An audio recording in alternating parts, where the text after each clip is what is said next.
Et si un simple geste de gentillesse vous conduisait à découvrir quelque chose d'enfoui depuis des décennies? Quelque chose qui ferait voler en éclats toutes vos certitudes sur la foi. Springfield, dans le Missouri, était le genre de ville où les saisons dictaient encore le rythme de la vie. Les étés bourdonnaient du vrombissement des cigales. L'automne peignait les érables le long de Main Street de teintes flamboyantes, et les hivers recouvraient les toits d'une neige silencieuse. Au cœur de tout cela se dressait l'église Baptiste-Emmanuel, un solide bâtiment en briques rouges avec des colonnes blanches, dont la cloche sonnait fidèlement chaque dimanche matin. Pour Ethan Miller, cette cloche n'était pas qu'un son. C'était un rappel de qui il était, d'où il venait et de ce qu'il croyait. Ethan avait 26 ans, le genre de jeune homme que les gens de l'église appelaient « solide dans la parole ». Son père, le révérend Thomas Miller, dirigeait la congrégation depuis plus de 30 ans, prêchant la suffisance du Christ d'une voix qui pouvait remplir chaque banc et pourtant semblait destinée à vous seul. Dans la maison des Miller, la Bible n'était pas juste un livre sur la table de chevet. C'était l'air qu'il respirait. Dès qu'Ethan a su lire, son père s'est assuré qu'il connaissait des versets comme 1 Timothée 2h5, car il y a un seul Dieu, et un seul médiateur entre Dieu et les hommes, Jésus-Christ homme. Ce verset avait été ancré dans son cœur comme une pierre angulaire. Et juste à côté, la conviction inébranlable que toute forme de prière au Saint ou à Marie était non seulement inutile, mais dangereuse. Pour Ethan, les statues catholiques, les bougies et les chapelets étaient beaux d'un point de vue artistique, mais spirituellement, ils n'étaient que de la pierre et du verre sans vie. Le jour, Ethan travaillait comme ingénieur logiciel dans une petite entreprise technologique du centre-ville, mais ses soirées et ses week-ends étaient réservés à ce qui lui tenait vraiment à cœur, diriger le ministère auprès des jeunes. C'était lui qui organisait des études bibliques dans des cafés, des sessions de prière tard le soir et des projets de service le samedi. Son approche était directe et intransigeante. Il n'enseignait pas seulement la foi aux adolescents, il leur apprenait à la garder, à la maintenir pure des traditions extérieures qu'il croyait susceptibles de déformer l'Évangile. Et pourtant, à seulement 3 pâtés de maison de l'église Baptiste-Emmanuel, se dressait la paroisse Sainte-Marie, une église catholique au clocher blanc qui semblait vibrer de vie à toute heure. Les jours de fête, de longues files de paroissiens, dont de nombreuses familles hispaniques, traversaient le quartier en procession, portant des fleurs et chantant des hymnes à la Vierge Marie. Ethan les voyait souvent en se rendant à l'église, leurs visages illuminés par la dévotion. Pour lui, c'était déchirant, une belle distraction, éloignant les gens du Christ vers ce qu'il considérait comme de simples symboles. Pourtant, Springfield n'était pas une ville où les baptistes et les catholiques s'affrontaient ouvertement. Les voisins respectaient les croyances des uns et des autres, même s'ils ne les partageaient pas. C'est pourquoi, lorsque l'église Baptiste-Emmanuel a lancé son programme annuel, Opération Cœur et Main, un programme d'aide aux personnes âgées pour les réparations de leur domicile, la liste des bénévoles comprenait des personnes de toute la ville. C'était un samedi frais de fin octobre quand Ethan a reçu sa tâche, dégager et aplanir l'arrière-cour d'une veuve de 72 ans nommée Helen Carter. Helen avait déménagé à Springfield des décennies auparavant depuis El Paso, au Texas. Elle parlait avec un léger accent Tex-Mex, portait ses cheveux argentés en un chignon soigné et avait la réputation de faire les meilleurs tamales faits maison du quartier. Elle était aussi une catholique dévote. Ethan n'y voyait pas d'inconvénient. Il ne s'agissait pas de doctrine, il s'agissait d'aider quelqu'un qui en avait besoin. Il chargea sa camionnette d'outils, un râteau, une pelle, une brouette, et se rendit à la modeste maison de plain-pied d'Hélène, située à l'est de la ville. Son jardin racontait des années passées. Des herbes folles s'enroulaient autour des poteaux de clôture, des lianes sauvages grimpaient sur le vieux chêne, et dans le coin le plus éloigné, un monticule de terre qui semblait étrangement intentionnel, comme si quelqu'un avait autrefois essayé d'y cacher quelque chose. Hélène le salua chaleureusement, lui pressant un verre de thé glacé sucré dans les mains malgré la fraîcheur. « Ce coin est comme ça depuis avant que j'achète la maison », lui dit-elle, hochant la tête vers le monticule. « Probablement juste des roches ou de vieilles affaires des gens qui vivaient ici avant moi. » Ethan sourit poliment, prenant note mentalement de le dégager quand même. Il ne le savait pas encore, mais dans l'heure qui suivrait, s'appellerait quelque chose qui n'était ni roche ni débris, quelque chose qui attendait dans la terre sombre depuis des décennies, attendant la personne la moins susceptible de l'accepter. Ethan travailla le coin le plus éloigné du jardin en dernier. La terre y était plus dure, compactée par le temps, comme si elle n'avait pas été touchée depuis des décennies. Il creusait régulièrement, l'air froid d'octobre se mêlant à la chaleur de l'effort, envoyant de petites volutes de vapeur s'échapper de sa bouche dans l'après-midi vif. Hélène était rentrée pour remuer une marmite de chili, le laissant seul avec le bruit de sa pelle mordant la terre et le léger bruissement des moineaux dans le chêne au-dessus de sa tête. Le monticule semblait inoffensif, juste une bosse de terre couverte d'herbes sèches. Mais quelque chose à son sujet fit qu'Ethan marqua une pause. C'était trop symétrique, trop intentionnel. Il enfonça la pelle plus profondément, sentant le bord métallique heurter quelque chose de solide. Ce n'était pas le bruit creux d'une roche ou le raclement d'une racine enfouie. C'était différent, un bruit sourd et étouffé, comme si le métal avait rencontré de la céramique. Il s'accroupit, brossant la terre avec ses mains gantées. Un coin effiloché de tissu émergea, tellement décoloré qu'il était difficile de dire quelle couleur il avait pu être. Le matériau s'effrita légèrement sous son toucher. Il écarta davantage de terre, le contour devenant plus clair, rectangulaire, d'environ 30 cm de haut et ayant un certain poids. Au moment où Hélène revint avec 2 tasses de chocolat chaud fumante, Ethan libérait l'objet de la terre. La saleté collait au tissu en grumeaux, et pendant un instant, aucun d'eux ne parla. Puis, d'un mouvement prudent, il écarta les derniers lambeaux de tissu. En dessous se trouvait une figure, une femme vêtue de bleu profond et de blanc doux. Les mains jointes en prière, entourées de faibles rayons gravés dans une peinture dorée usée par le temps. Hélène se figea, ses yeux s'écarquillèrent, la tasse tremblant légèrement dans sa main. Elle la posa sur la rambarde du porche et s'avança. Dio mio, sa voix s'abaissa dans un murmure respectueux, la Vierge en cita. Ethan reconnut le style instantanément, même s'il ne l'avait jamais étudié de près. Il l'avait vu sur des fresques dans le quartier latino, sur des cartes de prière glissées dans des portefeuilles, sur des bougies dans les rayons des épiceries, Notre-Dame de Guadalupe, une image catholique, une icône.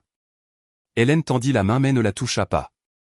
Au lieu de cela, elle s'agenouilla là, dans la terre, se signant lentement. Ses lèvres remuèrent dans une prière qu'Ethan n'avait jamais entendue qu'à des funérailles. À Maria Elena Are de Gracia. Des larmes lui montèrent aux yeux en parlant. Cela appartenait à ma maman, dit-elle, la voix tremblante. Elle l'a apporté du Mexique avant ma naissance. Quand le quartier est devenu dangereux dans les années 70, elle l'a enterré ici pour le garder en sécurité. Nous l'avons cherché pendant des années. Je pensais qu'il était perdu pour toujours. Ethan tenait la statue maladroitement, incertain s'il devait la remettre immédiatement ou la déposer. Son esprit était déjà en train de déclencher les alarmes théologiques que son éducation avait câblées en lui. Les statues n'étaient que des objets. Elles ne pouvaient pas avoir de pouvoir. Elles ne pouvaient pas donner la paix. Et pourtant, quelque chose changea dans l'air. Le jardin semblait plus calme, comme si le bruit de la rue s'était estompé. Un parfum léger, doux et floral, le frôla. Il chercha du regard un rosier, mais rien n'était en fleurs. L'odeur persista tout de même, s'accrochant au bord de son souffle. Il passa la statue aux mains d'Hélène. Prudente de ne pas la laisser tomber, ses doigts se refermèrent dessus doucement, presque protectrices, comme si elle retrouvait une vieille amie. Elle leva les yeux vers lui, les yeux brillants. Peut-être, dit-elle doucement, elle voulait que tu la trouves. Ethan faillit en rire, mais les mots lui restèrent en tête. Il ne pouvait expliquer pourquoi son pouls avait ralenti, pourquoi la tension dans ses épaules s'était apaisée, pourquoi, pendant quelques secondes seulement, il s'était senti en sécurité, plus en sécurité qu'il ne l'avait été depuis des années, même en priant. Hélène emporta la statue à l'intérieur, la plaçant sur une petite table près de la fenêtre, cherchant déjà un chiffon pour la nettoyer. Ethan resta dehors un instant de plus, fixant le patch de terre retourné. Ce n'était qu'un monticule, juste de la terre. Mais ce qui y avait été enterré n'était plus seulement de l'argile et de la peinture, pas dans son esprit. Alors qu'il rangeait ses outils, le léger parfum de rose flottait encore dans l'air. Il se dit que cela s'estomperait au moment où il atteindrait sa camionnette. Il se dit que ce n'était rien. Mais alors qu'il s'éloignait, vitre fermée, le parfum persistait, et au fond de lui, là où la certitude avait été inébranlable, une petite fissure s'était formée. Ethan ne s'attendait pas à repenser à la statue. Il se disait que ce n'était qu'une partie du travail, un samedi, un jardin, une découverte inhabituelle. Mais dès le lundi matin, l'image ne cessait de lui revenir à l'esprit. Non pas la forme ou les couleurs, mais la façon dont l'air avait changé quand il l'avait tenu, ce silence étrange, ce parfum. 2 jours plus tard, Hélène l'appela pour le remercier à nouveau de son aide et l'invita à passer n'importe quand. Le mercredi soir, après avoir terminé sa leçon de groupe de jeunes à l'église Baptiste Emmanuel, Ethan se retrouva à conduire vers son quartier. Il se dit que c'était pour vérifier les travaux de jardinage, mais la vérité était plus difficile à admettre, il avait besoin de comprendre ce qui s'était passé. Hélène ouvrit la porte avec la chaleur de quelqu'un qui attend de la famille. À l'intérieur, le salon brillait de la lumière des lampes. Contre le mur du fond, la statue se tenait maintenant propre et lumineuse sur une petite table drapée d'un tissu blanc. 2 bougies vacillaient à côté d'elle, et un petit vase de roses fraîches remplissait l'air de parfum. Au moment où les yeux d'Ethan rencontrèrent la figure, quelque chose au fond de sa poitrine bougea. Une vague tranquille s'élevait et se répandait jusqu'à le remplir tout entier. Ce n'était pas de l'adrénaline. Ce n'était pas le soulagement rapide de résoudre un problème. C'était plus lent, plus lourd, et pourtant incroyablement léger. Hélène remarqua sa pose sur le seuil. « Vous le sentez, n'est-ce pas » demanda-t-elle doucement. Ethan hésita, son esprit rationnel cherchant des mots. « Je ne sais pas ce que je ressens » avoua-t-il. Hélène lui fit signe de s'asseoir. Elle ne fit pas la leçon, ne débattit pas de doctrine. Elle commença simplement à parler de sa vie. Élevée dans une famille catholique, la croyance inébranlable de sa mère était que Marie était une mère pour tous les croyants, non pas en compétition avec Jésus, mais rapprochant les gens de lui. Tandis qu'elle parlait, Ethan sentit une curieuse tension monter. Sa tête voulait repousser les mots, mais son cœur, lui, écoutait. Puis vint le parfum. Non pas le parfum riche et lourd de roses achetées en magasin, mais quelque chose de plus doux, plus pur, comme des pétales usés par le soleil un matin de printemps. Il jeta un coup d'œil au vase, mais l'odeur était trop forte pour seulement 6 roses. Elle semblait venir de la statue elle-même, de l'espace calme qui l'entourait. Il resta assis, immobile, laissant la voix d'Hélène s'estomper en arrière-plan. La chaleur dans sa poitrine s'intensifia pour devenir presque tangible, comme si des bras invisibles l'avaient enveloppé, le tenant d'une manière qui n'était pas possessive, mais protectrice. C'était intime, personnel, et complètement différent de tout ce qu'il avait connu, même dans ses moments de prière les plus fervents à l'église. Pendant des années, la relation d'Ethan avec Dieu avait été construite sur la certitude, doctrine claire, limite claire, ligne claire entre le culte juste et le culte erroné. C'était quelque chose qui ne correspondait pas. Cela ne suivait pas les règles, et pourtant cela ne semblait pas faux. Hélène commença à fredonner une mélodie lente et douce qu'Ethan ne reconnaissait pas. Les mots étaient en espagnol, mais quelque chose dans la musique le tira, comme un souvenir qu'il ne pouvait situer. Cela semblait familier d'une manière qui contournait complètement l'esprit et allait droit à l'âme. Il ferma les yeux et l'image de la statue remplit l'obscurité derrière eux. Mais ce n'était plus seulement une image. C'était une présence. Non pas exigeante, non pas impérieuse, mais invitante. Et dans ce silence, Ethan sentit une pensée, non parlée, non entendue, mais connue, « Je veux seulement vous rapprocher de mon fils. » Ses yeux s'ouvrirent brusquement. Les bougies brûlaient toujours. Hélène fredonnait toujours. Et les roses emplissaient toujours la pièce de leur parfum. Mais quelque chose en lui avait changé. Plus tard, alors qu'il rentrait chez lui, la nuit lui sembla différente. Les lampadaires paraissaient plus chauds. L'air à travers la fenêtre ouverte portait une douceur qu'il ne pouvait expliquer. Il serra plus fort le volant, essayant de s'ancrer dans le familier, l'asphalte, les lumières du tableau de bord, le vrombissement du moteur. Mais peu importe comment il essayait, le souvenir de cette présence le suivait. Ce n'était pas une voix à son oreille ou une image sur le tableau de bord. C'était quelque chose de plus calme, de plus profond, et cela refusait de s'estomper. Pendant le reste de cette semaine, Ethan mena sa vie comme un homme avec 2 radios jouant dans sa tête. L'une diffusant la voix familière et confiante de la doctrine, l'autre murmurant quelque chose de plus doux, de plus étrange et bien plus troublant. Le jour, il travaillait sur des lignes de code au bureau, répondait aux questions du groupe de jeunes et acquiesçait au sermon dominical de son père sur la protection du troupeau contre la tromperie. Mais sous la surface, ce moment dans le salon d'Hélène se rejouait encore et encore, le parfum, le silence, la chaleur dans sa poitrine. Chaque fois qu'il s'en souvenait, la partie logique de son esprit s'activait. Les sentiments peuvent mentir, se disait-il. Le cœur est trompeur par-dessus tout. Il avait cité ce verset à ses étudiants d'innombrables fois. Et pourtant, si ce qu'il ressentait dans cette pièce était un mensonge, pourquoi portait-il le même fruit qu'on lui avait appris à rechercher? Cela ne l'avait pas éloigné du Christ. Au contraire, cela lui donnait envie de prier davantage, et non moins. Le jeudi soir, il ne pouvait plus le garder pour lui. Il l'aborda avec précaution, presque nonchalamment, lors de l'étude biblique des jeunes. Qu'en pensez-vous? il demanda au groupe ce qu'ils pensaient des expériences spirituelles qui ne correspondaient pas tout à fait à leurs catégories habituelles. Les réponses furent rapides et prévisibles, si ce n'est pas du Christ, c'est de l'ennemi. On ne peut pas faire confiance aux expériences, seulement à la parole. Les émotions sont dangereuses en matière de foi.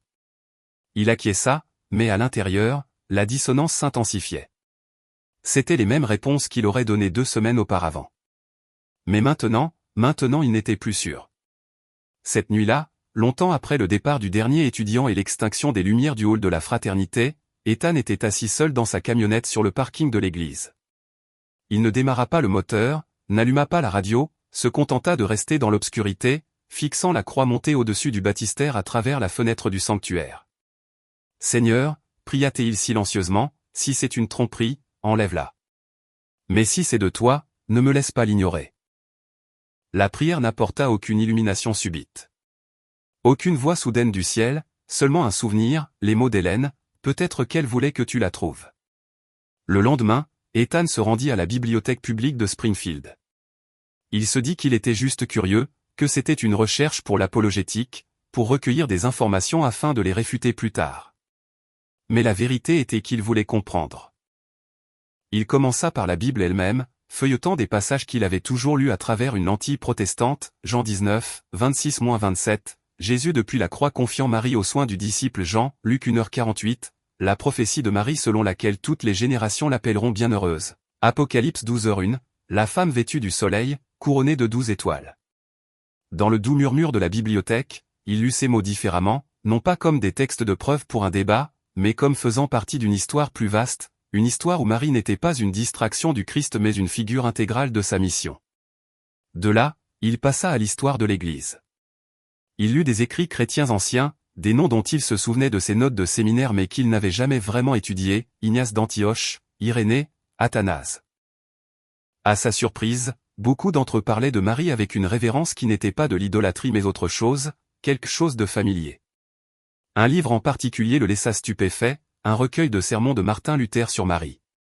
Le réformateur qu'il avait toujours considéré comme l'icône de la pure croyance protestante l'appelait « la très sainte mère de Dieu » et encourageait les croyants à l'honorer. Ethan s'adossa à sa chaise, le livre ouvert sur la table. Il eut l'impression que quelqu'un avait réaménagé les meubles d'une pièce où il avait vécu toute sa vie. Chez lui cette nuit-là, il consulta des articles, des vidéos, même des sites web d'apologétique catholique, ce qu'il avait autrefois considéré comme interdit. Certains arguments avaient du sens, d'autres non. Mais chacun d'eux ébréchait le mur de fer qu'il avait construit autour du sujet. Pourtant, la tension était réelle. Lorsque son père demanda pendant le dîner comment allait le groupe de jeunes, Ethan faillit mentionner ces questions. Faillit. Mais un coup d'œil aux yeux expectants de son père le figea. C'était l'homme qu'il avait baptisé à 12 ans, qui avait passé des décennies à avertir la congrégation des dangers du rituel par rapport à la relation. Au lieu de cela, Ethan dit « ça va bien ». Mais son esprit n'allait pas bien. Il restait au lit la nuit, fixant le plafond, rejouant l'hymne silencieux d'Hélène dans sa tête. Il ressentait cette même chaleur dans sa poitrine et se demandait, est-ce le Saint-Esprit qui le mène à une compréhension plus complète ou une lente dérive vers l'erreur? La guerre intérieure n'avait pas de vainqueur clair. Chaque fois qu'il penchait vers la prudence, le souvenir de la paix dans le salon d'Hélène le tirait en avant. Chaque fois qu'il penchait vers la curiosité, la voix de son père le tirait en arrière. Un soir, incapable de dormir, il s'assit à son bureau, sa Bible ouverte. À côté se trouvait quelque chose de nouveau, une petite carte de dévotion qu'Hélène lui avait donnée de Notre-Dame de Guadeloupe. Il n'avait pas prévu de la garder là, mais maintenant, sous la douce lumière de la lampe de bureau, il réalisa qu'il ne voulait pas la ranger. La carte et la Bible étaient côte à côte. Il les regarda longuement. 2 symboles de foi, l'un entièrement familier, l'autre encore mystérieux, partageant le même espace. Quelque part au fond de lui, il sentait que sa vie était sur le point de changer. Mais il ne pouvait pas encore voir jusqu'où la route à venir le mènerait. Au cours des semaines suivantes, les heures libres d'Ethan devinrent une obsession silencieuse. L'écran de son ordinateur portable passa des codes et des délais de projet à des scans PDF d'écrits des premiers chrétiens, des débats entre théologiens et des études historiques sur la dévotion chrétienne. Son historique de recherche ressemblait moins à celui d'un leader de jeunesse baptiste qu'à celui d'un étudiant en théologie comparée. Cela commença par la curiosité. Puis cela devint une habitude, et bientôt cela ressembla à une compulsion, comme si quelque chose d'invisible le tirait en avant. Il lut les pères de l'Église, Ignace, Irénée, Cyril de Jérusalem. Leurs paroles sur Marie le surprirent, non pas parce qu'elles contredisaient l'Écriture, mais parce qu'elles l'éclairaient d'une manière qu'il n'avait jamais envisagée. Il apprit l'existence de prières mariales datant du IIIe siècle, de fresques la représentant découvertes dans les catacombes de Rome, et le fait que même les réformateurs protestants Luther, Calvin, Zwingli avaient parlé d'elle avec honneur. La partie la plus troublante, une grande partie de ce qu'il lisait était un fait historique, pas de la propagande catholique. Il ne s'agissait pas d'être d'accord ou pas. Il s'agissait de reconnaître une réalité qu'on lui avait enseignée n'existait pas. L'esprit d'Ethan ressemblait à un pont sous tension. D'un côté, des décennies de formation dans la tradition baptiste, renforcées par la voix de son père et la culture de son Église. De l'autre, une prise de conscience grandissante que la foi des premiers chrétiens ne rentrait pas parfaitement dans sa boîte dénominationnelle. La tension éclata finalement au grand jour un mercredi soir. Pendant la séance de questions-réponses du groupe de jeunes, un étudiant de première année, Tyler, demanda « Et, pourquoi les catholiques prient-ils Marie ? La Bible ne dit-elle pas que nous ne prions que Dieu ?» Chaque instinct disait à Ethan de donner la réponse standard, celle qu'il avait répétée des centaines de fois, mais il marqua une pause. Il admit qu'il avait étudié le sujet, que la question était plus complexe que la plupart des gens ne le pensaient. Il mentionna même que certains des premiers leaders protestants honoraient Marie bien plus que les évangéliques modernes. Le silence se fit dans la pièce.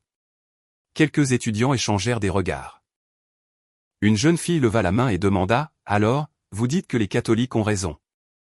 Ethan clarifia rapidement qu'il n'approuvait pas tous les enseignements catholiques, juste qu'il n'inventait pas la dévotion à Marie de toutes pièces, mais la nuance fut perdue. À la fin de la soirée, 2 parents avaient déjà envoyé un message à son père. Le lendemain matin, le révérend Miller appela Ethan dans son bureau. Les stores étaient à moitié fermés, des rayons de soleil traversant le tapis usé. Son père n'éleva pas la voix, mais le poids de son ton était indéniable. « Mon fils, dit-il, les gens sont inquiets. Ils disent que tu t'amollis sur des choses sur lesquelles nous avons toujours été fermes. Y a-t-il quelque chose que tu dois me dire ?» Le pouls d'Ethan battait à ses oreilles. Il sentait le carrefour sous ses pieds, être honnête et tout risquer, ou esquiver et gagner du temps. « J'ai juste lu, » dit Ethan avec précaution. « En regardant l'histoire de l'Église, je pense que nous avons peut-être négligé certaines choses. » Son père s'adossa, les mains jointes. « Certaines choses sont négligées pour une raison. Si tu as des questions, très bien. Mais les amener à la chair, même dans la salle des jeunes, est dangereux. Tu joues avec le feu. » Cette semaine-là, Ethan fut temporairement relevé de ses fonctions d'enseignement. Officiellement, c'était pour lui donner de l'espace pour réfléchir. Officieusement, c'était pour l'empêcher d'influencer les jeunes jusqu'à ce qu'ils puissent corriger le cap. La nouvelle se répandit rapidement dans la congrégation soudée. Certains membres lui offrirent des sourires polis qui semblaient juste un peu plus froids qu'avant. D'autres l'évitèrent complètement. Sur le parking de l'église, les conversations se taisaient quand il passait. Hélène remarqua le changement immédiatement lorsqu'il s'arrêta chez elle le samedi suivant. « Ils savent, n'est-ce pas ?» demanda-t-elle en lui servant du café. Ethan hocha la tête. « Ils pensent que je dérive. Peut-être même que je suis trompé. » Les yeux d'Hélène s'adoucirent, mais elle ne se précipita pas pour le rassurer. « La vérité a toujours un prix, » dit-elle simplement. La question est, le prix en vaut-il la peine? Cette nuit-là, allongé éveillé dans l'obscurité, Ethan pensa à ce prix, perdre son rôle à l'église, décevoir son père, devenir un objet de suspicion silencieuse dans la seule communauté de foi qu'il ait jamais connue. Et pourtant, dans le silence, une autre pensée vint, et si je reculais maintenant? Saura-t-il jamais si ce chemin venait de Dieu? C'était la première fois qu'Ethan réalisait que la vraie crise n'était pas le jugement des autres. C'était le choc entre l'homme qu'il avait toujours été et celui qu'il était en train de devenir. C'était le mardi après sa suspension qu'Ethan se retrouva de nouveau sur le pas de la porte d'Hélène. La lumière de fin d'après-midi étirait de longues ombres sur son porche, et une légère odeur de cannelle flottait de la cuisine. Il n'avait pas prévenu. Quelque chose l'avait tiré là sans plan, sans programme. Hélène l'accueillit avec la même grâce tranquille qu'elle l'avait toujours fait. À l'intérieur, la petite table près de la fenêtre avait changé. La statue de Notre-Dame de Guadalupe était maintenant posée sur un chemin de table en lin propre, flanqué de 2 bougies fraîches. À côté reposait un petit chapelet en bois, poli par l'usage. Ethan resta là un instant, observant la scène. Il ne savait pas pourquoi, mais la simple disposition lui semblait vivante. « Vous semblez avoir besoin de paix, » dit Hélène, lui faisant signe de s'asseoir en face d'elle. Il s'assit. L'air de la pièce portait à nouveau ce parfum floral familier, doux, non entêtant, comme une brise qui ne correspondait pas à la saison. Il tenta de le rejeter en l'attribuant aux roses du vase. Mais il l'avait déjà senti, même sans fleurs en vue. Hélène prit le chapelet. « Voudriez-vous prier avec moi » demanda-t-elle. Son premier instinct fut de refuser. Prier le chapelet, pour lui, c'était mal. C'était quelque chose qu'on lui avait toujours dit être erroné. Mais quelque chose dans le ton d'Hélène était désarmant. Elle n'essayait pas de le convertir. Ne pressait pas un argument théologique. Elle l'invitait simplement à entrer dans son rythme de prière. « Je ne connais pas les mots » admit-il. « Alors asseyez-vous » sourit-elle. « Laissez les mots t'envelopper. » Elle commença doucement, chaque perle glissant entre ses doigts comme de l'eau sur des pierres. Tandis qu'elle priait, Ethan ferma les yeux. Au début, c'était étrange, son esprit rempli de questions, d'objections, de l'écho des avertissements de son père. Mais lentement, ses pensées commencèrent à s'estomper, remplacées par quelque chose de plus calme. La pièce semblait plus chaude, bien qu'aucun chauffage n'ait été allumé. Le parfum de rose s'intensifia. Et puis, comme le lent lever de l'aube, une paix s'installa sur lui. Pas le genre qui vient de la résolution d'un problème, mais le genre qui donne l'impression d'être porté. Des images commencèrent à se former dans son esprit, sans qu'il les sollicite.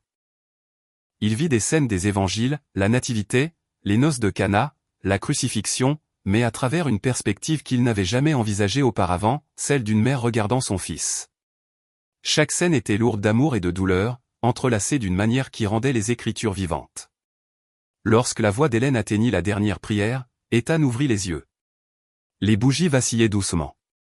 Le monde extérieur par la fenêtre s'assombrissait. Il ne parla pas tout de suite. Hélène ne le pressa pas. Elle posa simplement le chapelet et versa 2 tasses de thé. « Que s'est-il passé » demanda-t-elle finalement. Ethan chercha ses mots. « Je ne sais pas, mais... » Je n'avais pas l'impression de la prier, elle. J'avais l'impression qu'elle était avec moi, qu'elle me montrait une direction. Vers lui.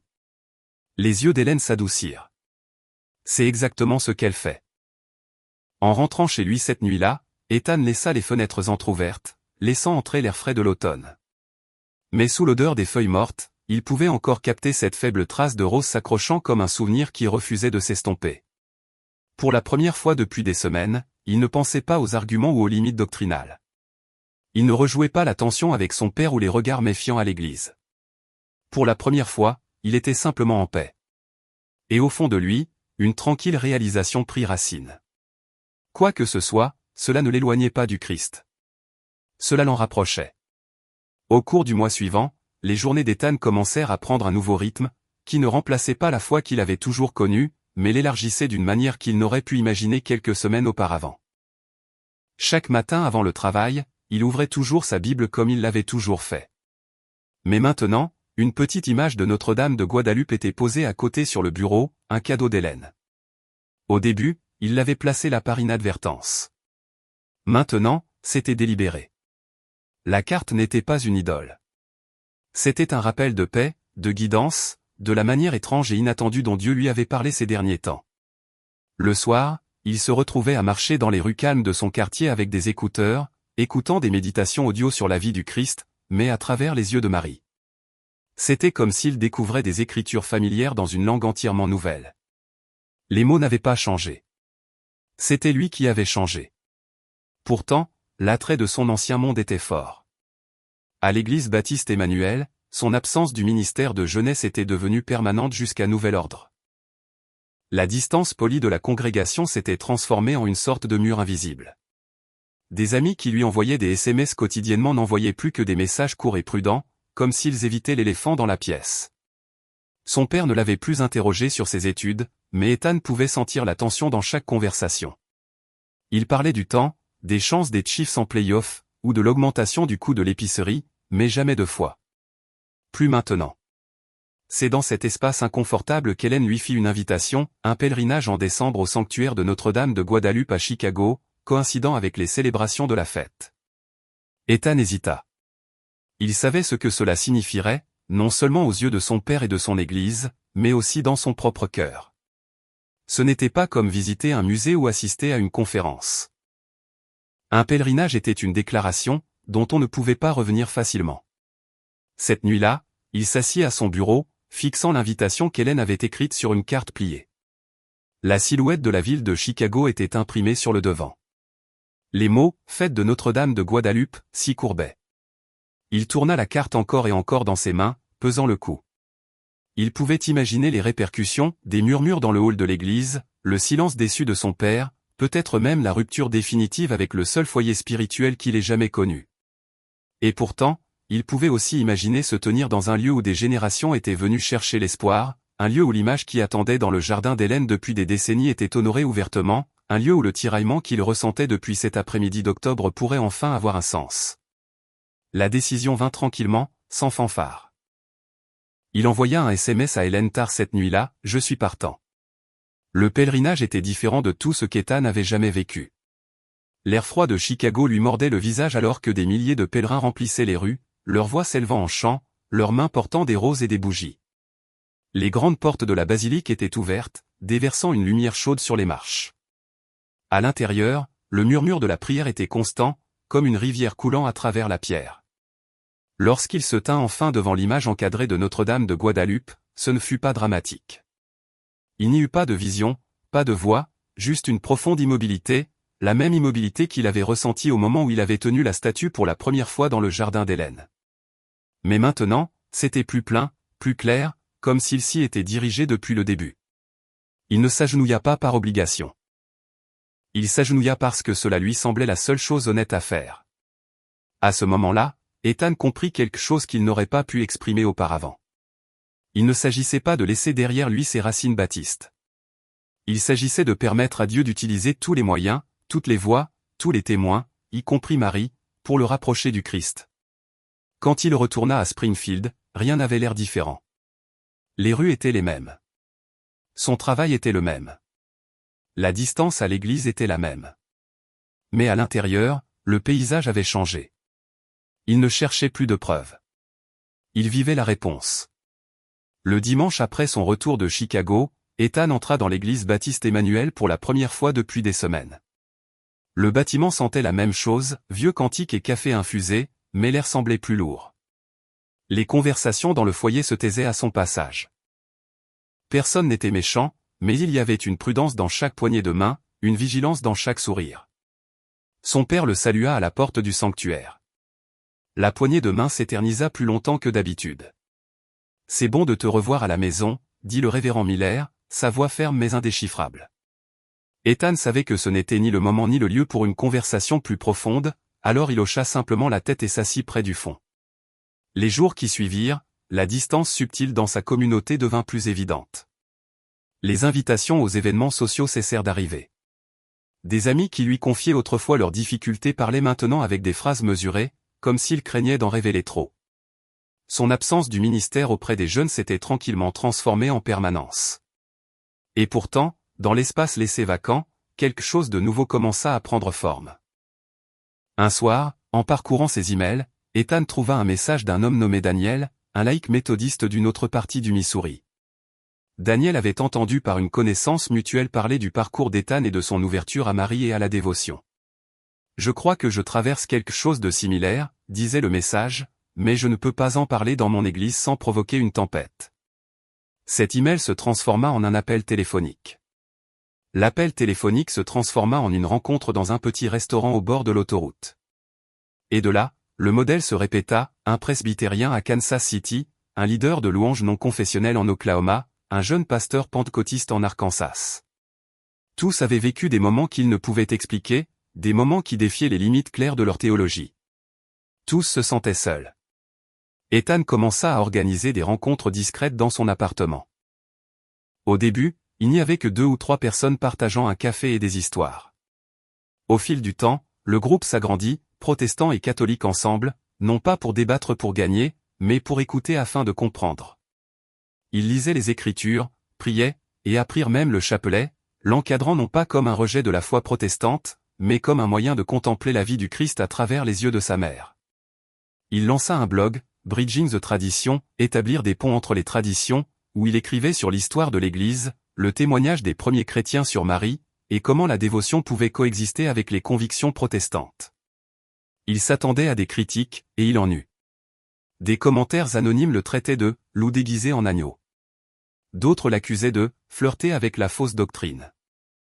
Mais pour chaque attaque, il y avait 2 ou 3 messages de personnes le remerciant d'avoir donné des mots à leurs propres questions enfouies.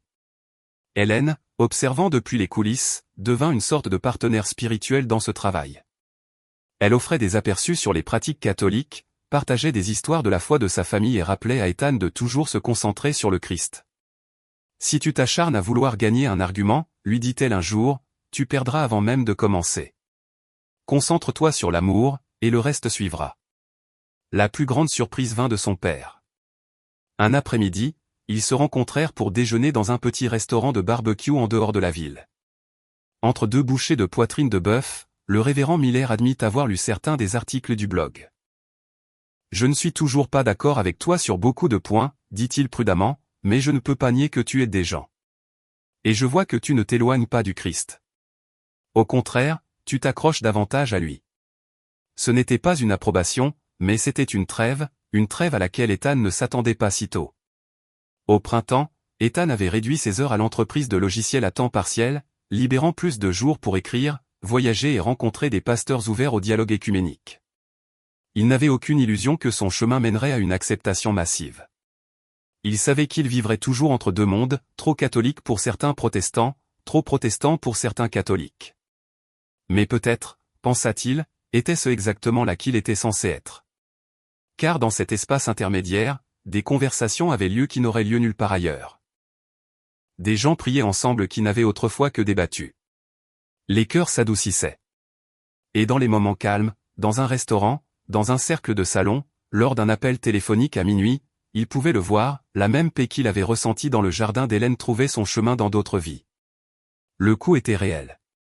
La mission était claire. Et pour la première fois depuis cet après-midi d'octobre, lorsque sa pelle heurta quelque chose enfoui dans la terre, Ethan ne cherchait pas de chemin pour revenir en arrière. Il cherchait la route à suivre. Le moment qui allait sceller la conviction d'Ethan ne se produisit ni lors d'une conférence, ni au cours d'un débat théologique. Il eut lieu dans une chambre d'hôpital. C'était la fin de l'été lorsque sa mère, Carol Miller, fut diagnostiquée d'un cancer ovarien avancé. La nouvelle frappa la famille comme un tremblement de terre silencieux. Pas de cris, pas de larmes au début, juste le silence du choc. Le révérend Miller tenta d'être le pilier, organisant des réunions de prière, lisant des psaumes à voix haute à la table de la cuisine. Mais Ethan pouvait voir la fatigue dans les yeux de son père, la façon dont il s'attardait dans l'embrasure de la porte avant d'aller se coucher, comme s'il avait peur d'être seul avec ses pensées. Les traitements de chimiothérapie commencèrent rapidement. Ils furent brutaux. La silhouette autrefois robuste de Carol semblait rétrécir à chaque visite. Sa voix devenant plus douce, ses rires plus rares. La maison des Miller, autrefois le centre de tant d'activités, devint plus silencieuse.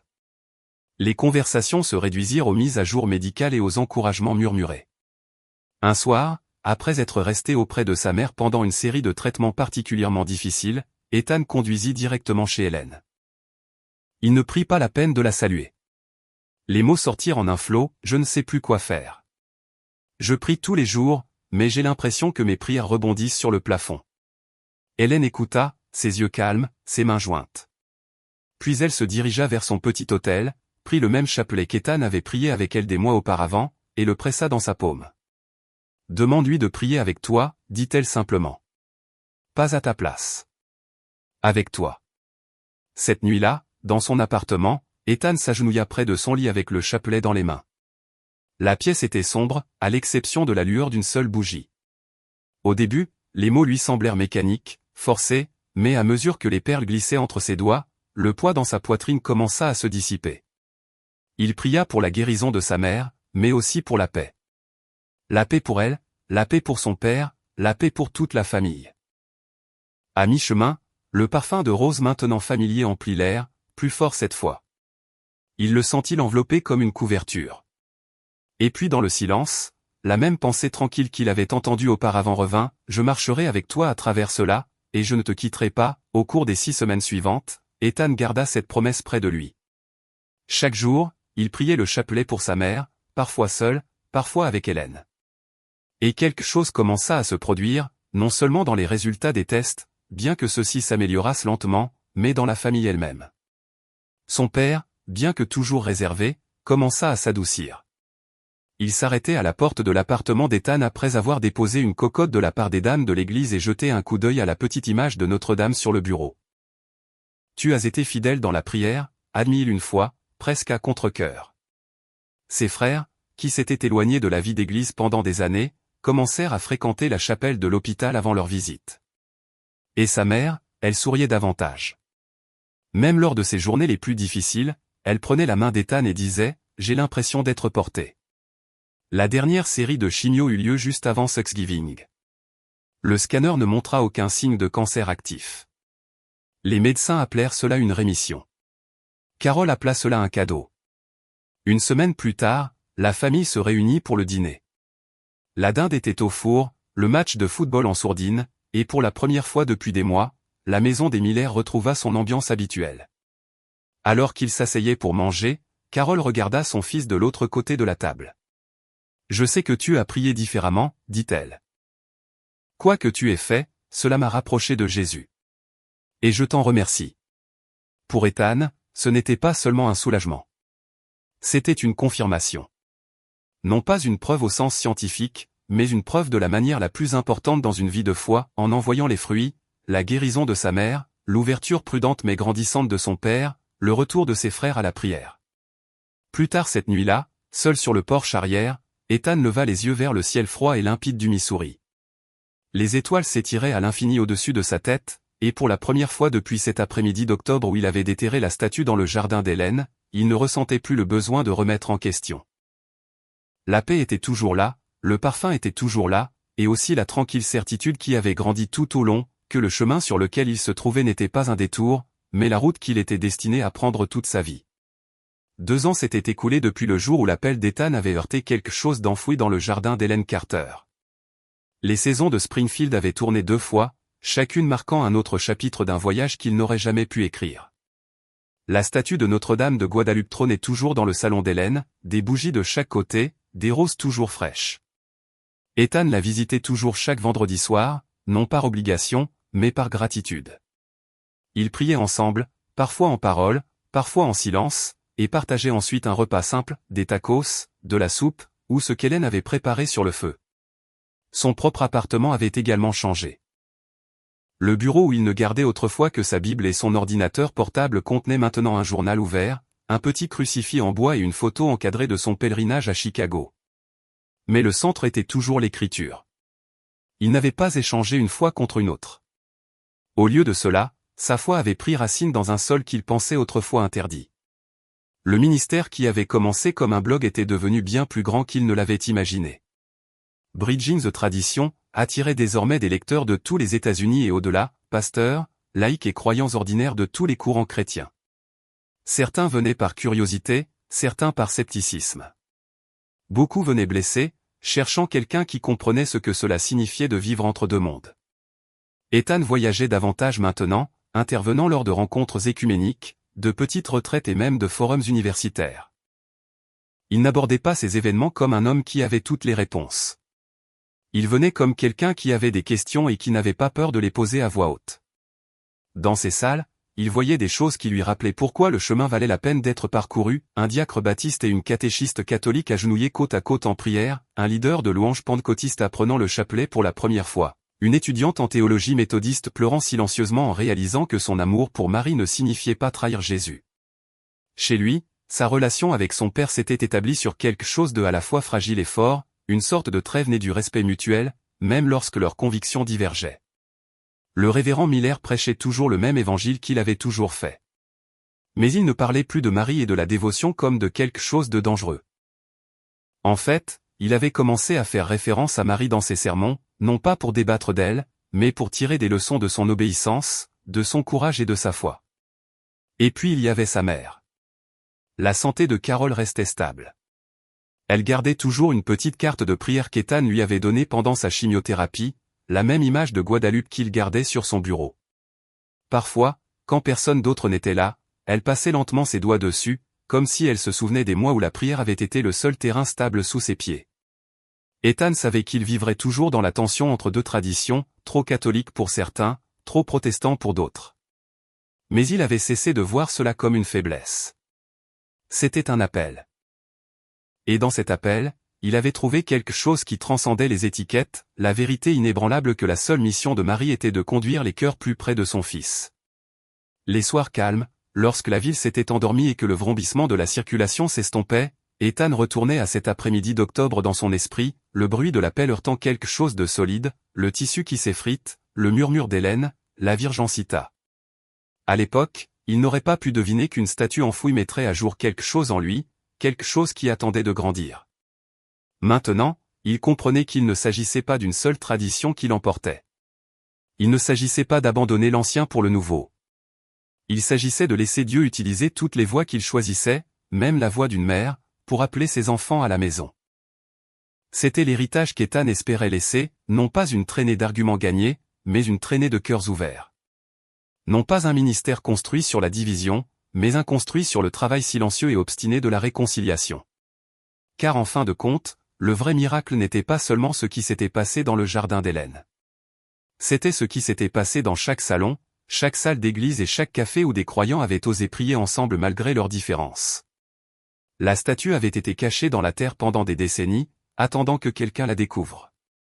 Ethan savait maintenant que la même chose était vraie pour sa propre foi. Et une fois que quelque chose d'enfoui est mis en lumière, il ne peut jamais être remis de la même manière. Si vous avez suivi son histoire jusqu'ici, peut-être avez-vous ressenti un appel vous-même, un murmure que vous ne pouvez expliquer, une paix que vous ne pouvez écarter. Il est peut-être temps d'écouter. Et si cette histoire a touché votre cœur, prenez un instant pour aimer cette vidéo et vous abonner. Où les histoires de foi, d'espoir et de rencontres inattendues ne cessent de nous rappeler que la grâce trouve toujours un chemin.